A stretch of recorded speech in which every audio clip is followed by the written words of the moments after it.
quiet home in a quiet neighborhood can hold many secrets, but this home in Utah held unspeakable horrors on a cold January day. Hello and welcome to Coffee and Crime.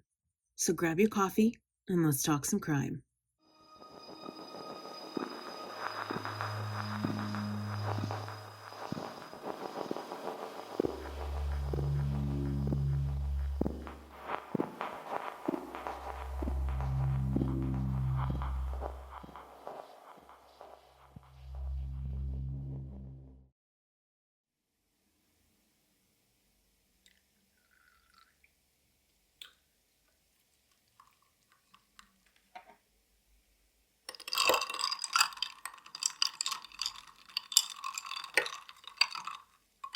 The small city of Enoch, Utah, is nestled against the beautiful mountains.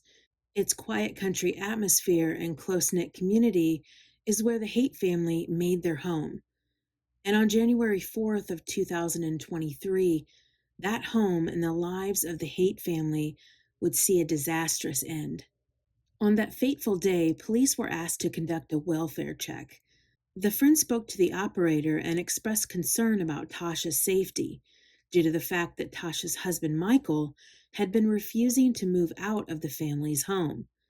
And she also stated that Tasha had begun divorce proceedings 2 weeks prior.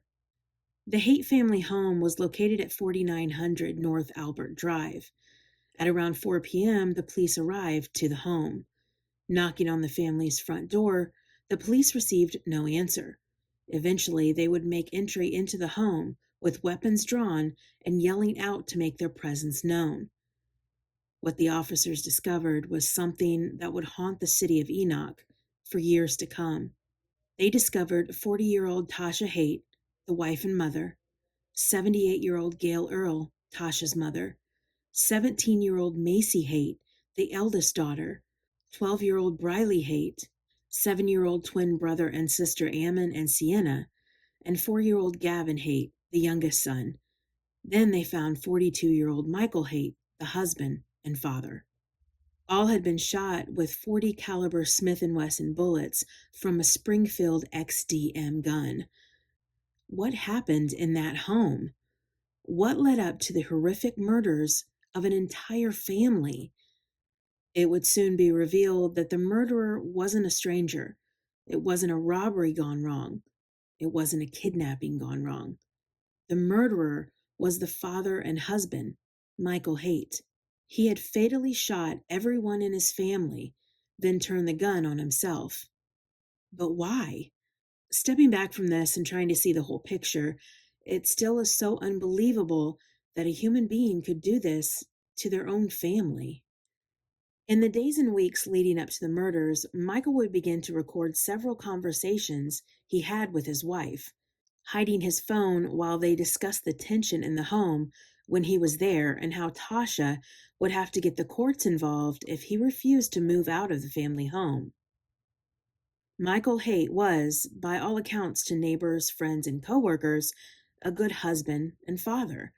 But Michael was so concerned about what people thought of him and his family. He was obsessed with the way the family looked, acted, and spoke. And with his eldest daughter, Macy, being a teenager, he must have become frustrated.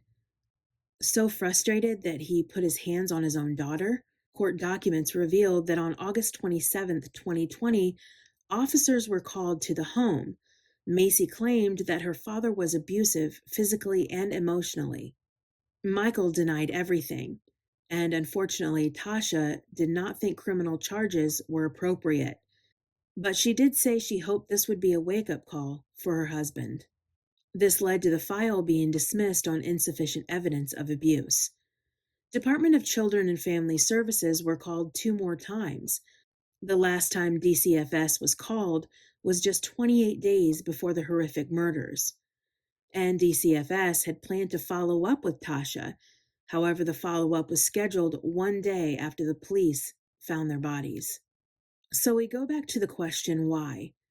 Michael would often bring up his concerns about how much child support he would have to pay and his refusal to move out of the family home.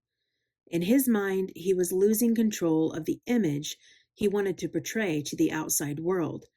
What would people think of him as a divorced husband? How would they react to him having to move out of the home and only see his children on scheduled visits? He must have been seething inside. He must have been trying to hold on to the last bit of control.